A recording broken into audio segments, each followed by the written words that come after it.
पहुंची है किसानों के बीच। मोदी तेरी तानाशाही नहीं चलेगी, नहीं चलेगी, हमेशा तेरी तानाशाही नहीं चलेगी, नहीं चलेगी। किसान एकता जिंदाबाद, किसान एकता जिंदाबाद। काले कानून वापिस लो, काले कानून वापिस लो।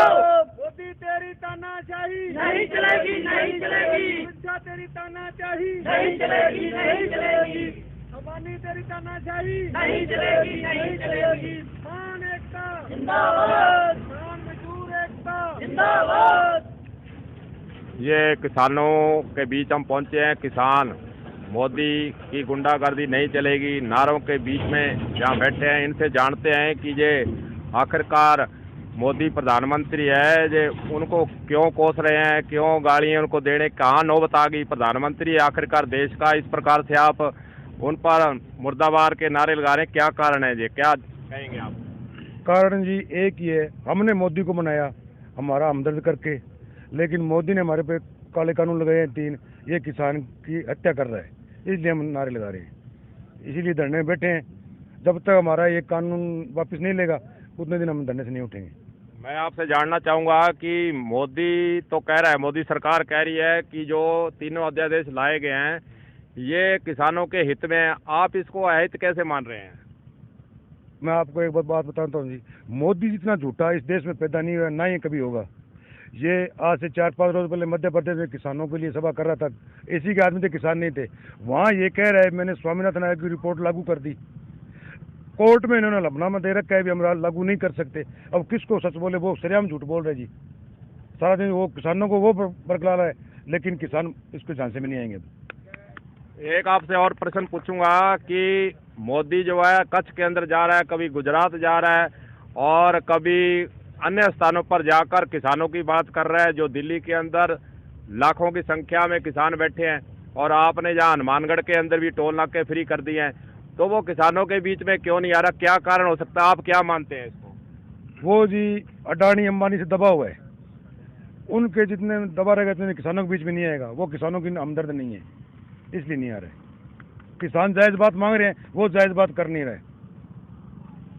हमारे साथ और भी किसान एक बैठे पंजाबी हैं, इन्होंने पंजाबी जी गल करांगे कि मोदी तो आड़िया होया है भी मैं कानून वापस नहीं लेंदा और तुसी कहंदे हैं पुੱਠੇ ਇਹਨੂੰ करावांगे।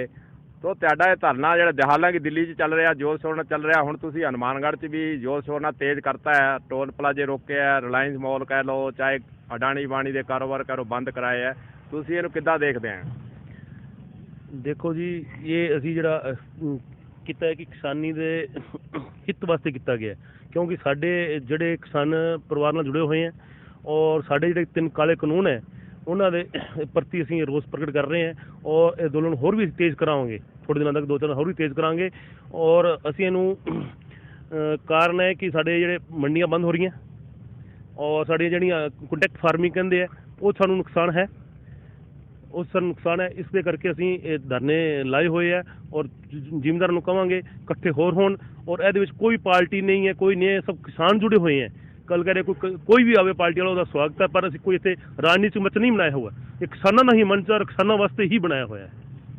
ਸਾਡੇ ਨਾਲ ਪਿੱਛੇ ਵੀ ਗਿਆਨੀ ਜੀ ਬੈਠੇ ਆ, ਇਹਨਾਂ ਨੂੰ ਪੁੱਛਦੇ ਆ ਕਿ ਸਿੱਖਾਂ ਨੇ ਤਾਂ ਕੁਰਬਾਨੀਆਂ ਬਹੁਤ ਦਿੱਤੀਆਂ ਦੇਸ਼ ਦੇ ਖਾਤਰ ਔਰ 19 ਵਾਰ ਦਿੱਲੀ ਨੂੰ ਜਿੱਤਿਆ ਗਿਆ ਤੇ 20 ਵਾਰੀ ਤਿਆਰੀ ਹੈ ਉਹਦੀ, ਤੇ ਜਿਹੜੀ ਸਿੱਖ ਕਮਿਊਨਿਟੀ ਹੈ ਉਹ ਇੱਕ ਵਾਰ ਜਿਹੜੀ ਕਹਿੰਦੇ ਹੁੰਦੇ ਪੰਜਾਬੀ ਜੇ ਕਹਿ ਦੀ ਤਾਂ ਅੜੀ ਫੜ ਲੈਂਦੀ, ਫਿਰ ਉਹ ਪਿੱਛੇ ਨਹੀਂ ਹਟਦੀ। ਤੁਸੀਂ ਕੀ ਕਹੋਗੇ ਇਸ ਬਾਰੇ 'ਚ? ਅਸੀਂ ਇਹ ਕਹਾਂਗੇ ਜੀ, ਜਿਹੜੇ ਸਿੱਖ ਕੌਮ ਹੈ ਨਾ ਆਪਦੇ ਹਿੱਤ ਦੇ ਵਾਸਤੇ ਤੇ ਬਾਕੀ ਆਪਦੇ ਹੱਕਾਂ ਵਾਸਤੇ ਲੜਦੀ ਹੈ ਤੇ ਲੜਦੇ ਰਹਿਣਗੇ।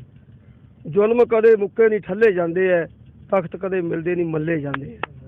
ਠੀਕ ਹੈ, ਜ਼ੁਲਮ ਕਰਦਾ, ਜ਼ੁਲਮ ਦੇ ਖਿਲਾਫ ਸਿੱਖ ਹਮੇਸ਼ਾ ਹੀ ਅੱਗੇ ਵੱਧ ਕੇ ਲੜਿਆ ਤੇ ਲੜੂਗਾ ਜ਼ਰੂਰ। ਜਦ ਤੱਕ ਦੁਨੀਆ ਰਹੂਗੀ ਤਦ ਸਿੱਖ ਲੜਦਾ ਹੀ ਰਹੂਗਾ। ਗੁਰੂ ਸਾਹਿਬ ਨੇ ਐਸਾ ਜਜ਼ਬਾ ਭਰਿਆ ਸਿੱਖ ਕੌਮ ਦੇ ਵਿੱਚ ਕਿ ਉਹ ਜ਼ੁਲਮ ਨਹੀਂ ਸਾਰਦਾ। ਮੋਦੀ ਝੂਠ ਤੋਂ ਝੂਠ, ਬਿਨਾਂ ਝੂਠ ਤੋਂ ਕੋਈ ਕੰਮ ਹੈ ਹੀ ਨਹੀਂ। ਡੀਜ਼ਲ ਦੱਸ ਕਿੱਥੇ ਗਿਆ? ਕੀ ਇਹ ਦਾ ਕਿਸਾਨਾਂ ਵਾਸਤੇ ਬਹੁਤ ਕੁਛ ਨੇ, ਕੀ ਕਰਿਆ ਦੱਸੇ ਤਾਂ ਸਰੀ ਵੀ ਕੀ ਕਰਿਆ? ਇਹਨੇ ਕੋਈ ਚੱਜ ਦਾ ਕੰਮ ਕਰਿਆ ਨਹੀਂ, ਬਿਨਾਂ ਕੰਮ ਝੂਠ ਤੋਂ ਇਹਦੇ ਕੋਲ ਕੋਈ ਗੱਲ ਹੀ ਨਹੀਂ। ਰਾਜਾ ਹੁੰਦਾ ਕਦੇ ਮਤਲਬ ਦੀ ਗੱਲ ਕਰਦਾ, ਸਾਰਾ ਦਿਨ ਬਕਵਾਸ, ਸਾਰਾ ਦਿਨ ਹੀ ਬਕਵਾਸ ਮਾਰੀ ਜਾਂਦਾ। ਇਹ ਦੱਸੋ ਕੋਈ ਇਹ ਰਾਜਾ? ਕਦੇ ਜਨਤਾ ਦਾ ਸੋਚਿਆ ਇਹਨੇ? ਇਹਦਾ ਵੱਡਾ ਜਿਹੜੇ ਲੀਡਰ ਅਡਵਾਨੀ ਉਡਵਾਨੀ ਉਹਨਾਂ ਦੇ ਲਈ ਸੋਚਦਾ, ਕਿਸੇ ਕਿਸਾਨ ਲਈ ਕਦੇ ਕੁਛ ਕਰੇ ਹੀ ਨਹੀਂ ਇਹਨੇ। ਉਹ ਤਾਂ ਕਹਿੰਦਾ ਹੈ ਕਿ ਕਿਸਾਨਾਂ ਦੀ ਆਏ ਮੈਂ ਦੁੱਗਣੀ ਕਰੂੰਗਾ, ਤੁਸੀਂ ਕਹਿੰਦੇ ਕੁਛ ਨਹੀਂ ਕੀਤਾ, ਕਿਵੇਂ ਦੱਸ ਕਹਿੰਦੇ? ਦੇ ਫਿਰ ਕਿਹੜੀ ਦੁੱਗਣੀ ਕਰੀਏ? 2011 ਦੇ ਵਿੱਚ ਨਰਮਾ 7200 ਨੂੰ ਮੈਂ ਵੇਚਿਆ ਖੁਦ, ਅੱਜ ਦੱਸ ਉਹ 7200 ਤੁਰਿਆ ਹੁੰਦਾ ਕਿ ਹੁਣ ਕਿੱਥੇ ਨਰਮੇ ਦਾ ਕੀ ਪਾ? ਇਹ ਝੂਠ ਤੋਂ ਬਿਨਾ ਕੰਮ ਹੀ ਨਹੀਂ ਨੇਤਿਆਂ ਕੋਲੇ। ਦੱਸ ਕੋਈ ਹੈ ਕੋਈ ਕੰਮ? ਕੋਈ ਨੇਤਾ ਬਣ ਜਾਏ ਮੈਂ ਕਿਸਾਨों के लिए करूँगा, ਇੱਕ ਡੱਕਾ ਨਹੀਂ ਕਰਦਾ। ਤੂੰ ਸਾਰੇ ਨੇਤਾ ਕੋਲ ਦੱਸ ਕਿੰਨੀਆਂ ਪ੍ਰਾਪਰਟੀਆਂ ਕਿਸੇ ਕਿਸਾਨ ਕੋਲੇ ਹੈ? ਸਾਰੇ नेता झूठ मारते, एक नूं अडवाणी के सारे मोदी की सारे ही है जिहड़े ना, सब कोई नेता नहीं, मैं किसी नहीं दा भी, पर किसान लई कोई माई दा लाल विरला ही है। किसान तो हुण जागरता हुई है, किसान हथ विखाउणगे हुण जरूर, ते जनता ने बनाया, जे जनता की गल ना मनी ना भाख्या पो अपार बेड़ा गर्क। ਉਹ ਇਹ ਗਿਆਨੀ ਜੀ ਦੇ ਦੇਖੋ ਇਹਨਾਂ ਨੇ ਪੰਜਾਬੀ ਸਮਝਾਇਆ ਹੈ ਕਿ ਮੋਦੀ ਜੇ ਨਾ ਮੰਨਿਆ ਤਾਂ ਬੇੜਾ ਗਰਕ ਹੈ। ਇਹ ਕਿਸਾਨ ਸਾਥੀ ਹੈ, ਕਵਿਤਾ ਵੀ ਬਹੁਤ ਸੁਣਾਉਂਦੇ ਹੈ, ਇਹਨਾਂ ਦੀ ਪਹਿਲਾਂ ਵੀ ਕਵਿਤਾ ਮੈਂ ਸੁਣੀ ਹੈ। ਅੱਜ ਜਦੋਂ ਤੋਂ ਪੁੱਛਦੇ ਆ ਕੋਈ ਨਵੀਂ ਕਵਿਤਾ ਲੈ ਕੇ ਆਏ ਜਾਂ ਪੁਰਾਣੀ ਹੈ ਤੁਹਾਡੇ ਕੋਲੇ ਕੀ है? सर जी तो बहुत करता है नहीं कुछ सुनाने के लिए, लेकिन 2 दिन से हमारे को अल्टीमेटम है कि एक टाइम का भोजन बंद करें, तो पेट से भूखे हैं, हमारा चूल्हा नहीं जल रहा है, यहाँ पर बैठे हैं रोड पे। अब मोदी जी के लिए ये कह रहे हैं हे भगवान इसको सद्बुद्धि दे। अब इसने क्या किया है, गुजरात के किसानों से बात हो रही है, वहाँ पे धारा 144 लागू कर दी है, किसानों को बाहर नहीं निकलने दे रहा है, अत्याचार बढ़ा रहा है, झूठ पे झूठ मार रहा है। लेकिन मोदी जी की झूठ कभी भी हम सहन नहीं कर पाएंगे। सभी किसान भाई जानते हैं कि ये झूठ का पुलिंदा है।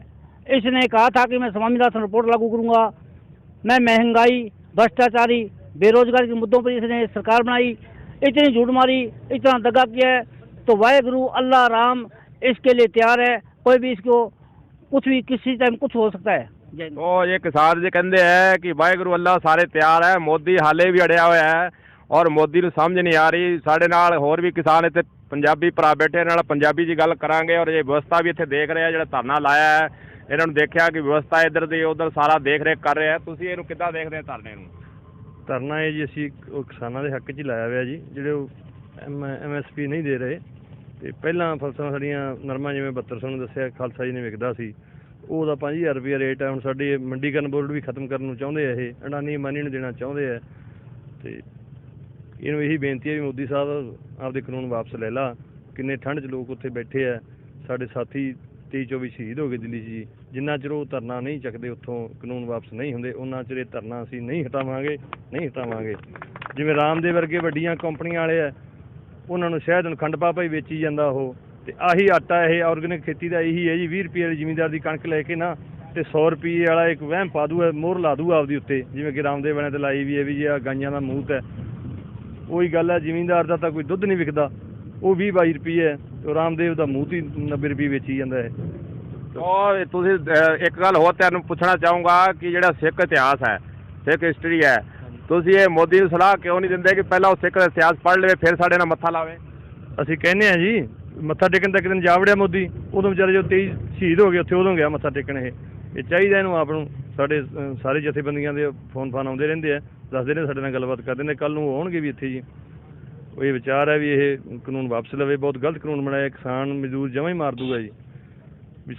तो ਇਹ ਕਿਸਾਨਾਂ ਦਾ ਕਹਿਣਾ ਹੈ ਕਿ ਜਿਹੜੇ ਮੋਦੀ ਨੇ ਕਾਨੂੰਨ ਲਾਏ ਆ ਉਹ ਪੁੱਠੇ ਲੈ ਲਵੇ। ਅਗਰ ਪੁੱਠੇ ਨਹੀਂ ਲੈਂਦੇ ਤਾਂ ਅਸੀਂ ਇਸ ਧਰਨੇ ਤੋਂ ਨਹੀਂ ਉੱਠਾਂਗੇ। ਜਿਵੇਂ ਦਿੱਲੀ ਵਾਲੇ ਜਥੇਬੰਦੀਆਂ ਕਹਿੰਦੀ ਅਸੀਂ ਨਹੀਂ ਉੱਠਾਂਗੇ, ਹੁਣ ਸਾਰਿਆਂ ਜ਼ਿਲ੍ਹਿਆਂ 'ਚ ਲੱਗ ਗਿਆ। ਰਾਜਸਥਾਨ 'ਚ ਜਿਹੜਾ ਧਰਨਾ ਹੈ ਹੁਣ ਇਹ ਤੇਜ਼ੀ ਨਾਲ ਫੈਲ ਰਿਹਾ, ਸਾਰਿਆਂ ਜ਼ਿਲ੍ਹਿਆਂ 'ਚ ਲੱਗ ਰਿਹਾ। ਟੋਲ ਪਲਾਜ਼ੇ ਬੰਦ, ਰਿਲਾਇੰਸ ਦੇ ਮਾਲ ਬੰਦ, ਰਿਲਾਇੰਸ ਦੇ ਪੈਟਰੋਲ ਪੰਪ ਬੰਦ, ਅਡਾਣੀ ਬਾਣੀ ਦੇ ਜਿੰਨੇ ਕਾਰੋਬਾਰ ਬੰਦ ਹੈ।